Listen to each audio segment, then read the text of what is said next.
lagi dengan saya, Nurmawati, peserta Latsar CPNS Puslat Bank KDOD LAN Samarinda Angkatan ke-13. Pada video kali ini, saya akan membahas materi tentang nilai dasar PNS. Nilai dasar PNS itu terdiri dari aneka ya, akuntabilitas, nasionalisme, etika publik, komitmen mutu, dan anti korupsi. Nah, video kali ini saya akan membahas tentang anti korupsi.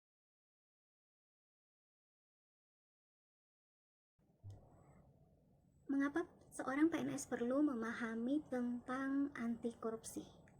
Karena kita sebagai seorang PNS atau ASN memiliki fungsi sebagai pelayan masyarakat. Masa iya sih kita sebagai pelayan masyarakat, tetapi malah membuat masyarakat kita sendiri menderita? Memahami materi anti korupsi ini, harapannya adalah agar kita bisa berperilaku jujur dan amanah dalam menjalankan tugas sebagai seorang ASN atau PNS, dan juga bisa berkontribusi untuk mencegah perilaku korupsi yang ada di lingkungan kita. Namun sebelum itu kita perlu memahami apa itu korupsi. Pastinya kita semua sepakat dong, korupsi itu adalah salah satu bentuk kejahatan. Yes, bentuk kejahatan guys. Kenapa? Karena korupsi merugikan banyak orang, bukan cuma berpengaruh pada diri sendiri, tapi pada keluarga dan seluruh lapisan masyarakat. Korupsi berasal dari bahasa Latin, yaitu corruptio, yang berarti keburukan atau kebobrokan. Mengapa bisa terjadi korupsi? Korupsi itu bisa terjadi karena ada niat dari pelakunya. Selain itu karena faktor gaya hidup, bisa jadi terlalu tinggi tapi kemampuan gak sesuai. Yang lainnya bisa karena tekanan dari keluarga atau lingkungan kerja, bisa jadi tekanan dari istri mungkin, bisa jadi karena tekanan dari atasan mungkin, kemudian bisa juga karena adanya kesempatan atau peluang, biasanya karena aturan hukum yang lemah atau sistem yang lemah. Ini juga bisa menyebabkan seseorang bisa melakukan korupsi.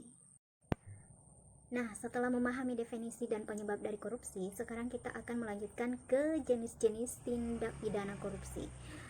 Jenis-jenis tindak pidana korupsi itu ada 7. Yang pertama terkait keuangan negara atau perekonomian negara. Yang kedua, suap menyuap.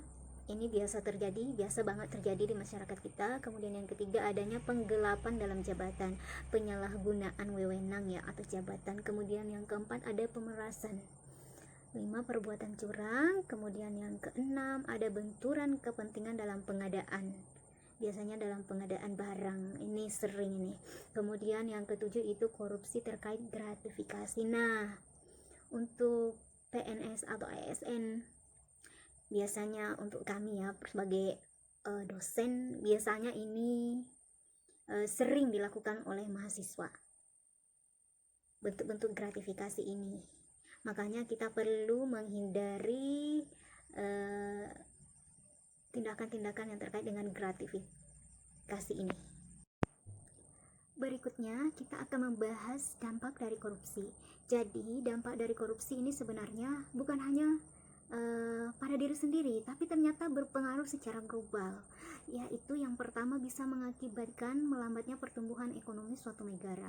Kemudian bisa menurunkan investasi, meningkatkan kemiskinan, bisa juga meningkatkan ketimpangan pendapatan masyarakat. Jadi seperti di Indonesia, yang kaya semakin kaya, yang miskin semakin miskin. Ya, itu adalah salah satu dampak dari korupsi, guys. Selain itu bisa meningkatkan hutang negara loh, benar-benar ya korupsi ini. Makanya kita sebagai ASN atau PNS harus berusaha agar terhindar dari tindakan korupsi ini. Jangan menyepelekan korupsi, karena korupsi sekecil apapun itu dampaknya bisa luar biasa. Contohnya saja dalam suatu pengerjaan rel kereta api, misalkan ada beberapa pegawainya yang mengambil baut dan besi dari rel kereta api ini tanpa sepengetahuan yang lain.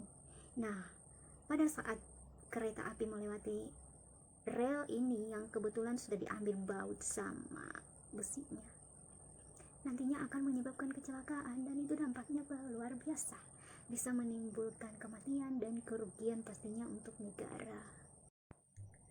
Karena kita sudah menyadari bahwa korupsi itu adalah bentuk kejahatan yang berarti dosa ya, karena melanggar norma-norma, melanggar aturan, dan juga melawan hukum alam loh sebenarnya.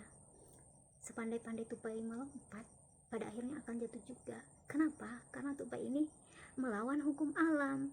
Begitulah kira-kira analoginya. Jadi, untuk menghindari yang namanya korupsi ini, kita sebagai ASN atau PNS harusnya lebih mendekatkan diri kepada Tuhan, meningkatkan keimanan untuk menjaga agar gak ada niat dalam hati untuk melakukan itu.